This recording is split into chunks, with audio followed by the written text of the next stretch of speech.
बिस्मिल्लाहिर्रहमानिर्रहीम। अस्सलाम वालेकुम। उम्मीद है कि सब खैरियत से होंगे। आज हम एग पराठा बनाने जा रहे हैं। बहुत टेस्टी ब्रेकफास्ट होने वाला है आज हमारा और क्विकली रेडी होने वाला है। आप सोच रहे हैं कि वही नॉर्मली अंडा पराठा, नहीं, थोड़ा डिफरेंट है। चले चलते हैं हम अपनी रेसिपी की तरफ। इसके लिए मैं ले रही हूँ 2 अंडे जिनको बॉईल कर लिए हैं और इनको क्विकली ठंडा करके हमने छील लिया है। अब हम अंडों को ग्रेट करेंगे और आप चाहें तो इनको फोर्क के साथ मैश कर लें अच्छी तरह। मेरे बच्चे तो बहुत शौक से खाते हैं, उनको तो किसी भी टाइम चाहिए, बस यही बना दें मामा आप।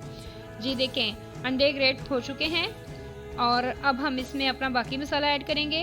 1 टेबलस्पून चॉप्ड ऑनियन डाल रही हूँ, हरा धनिया जितना भी आप पसंद करें, हरी मिर्चें 1-2 हरी मिर्चों को बरीक काट लीजिए। अब इसमें नमक ऐड कर दीजिए हस्ब ज़रूरत और अब इसमें सुरख मिर्ची डालेंगे। जस्ट थोड़ी सी डाल रही हूँ क्योंकि मैं धरा मिर्च भी ऐड करूँगी इसमें। वो नज़र आती हुई बहुत मज़े की लगती है, बहुत अच्छी लुक देती है। अब इसमें जस्ट 1/4 टीस्पून आप गरम मसाला ऐड कर लीजिए क्योंकि 2 अंडे हैं, 2 अंडों के मुताबिक बहुत है। ये जी हमारा मटेरियल रेडी हो चुका है। देखें कितनी प्यारी ज़बरदस्त सी लुक आ रही है इसकी। बहुत टेस्टी पराठा बनता है और मेरे बच्चे तो बहुत शौक से खाते हैं, उनको तो किसी भी टाइम चलेगा बस।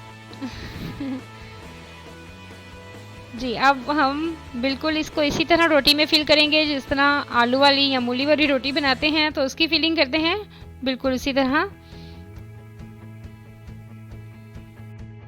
मैं नॉर्मल घर का आटा इस्तेमाल कर रही हूँ, गंदम का आटा। मैदे की भी ये रोटी बना सकते हैं, वो भी बहुत टेस्टी बनती है, क्रिस्पी सी बनती है।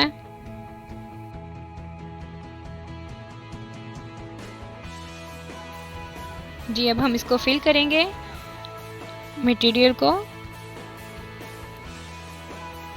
और बहुत ही इजीली बेला जाता है, बिल्कुल भी रोटी फटती नहीं है, टूटती नहीं है।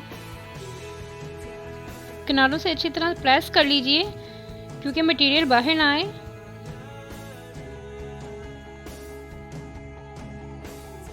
अब हम इजीली रोटी को बेल लेंगे। जो लोग मेरे चैनल पे न्यू हैं उनसे रिक्वेस्ट है कि वो मेरे चैनल को सब्सक्राइब कर लें। देखा आपने कितनी इजीली और क्विकली हमारा ब्रेकफास्ट रेडी है।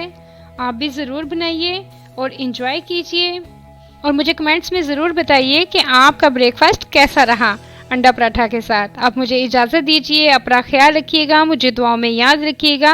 अल्लाह हाफिज़, फिर मिलेंगे।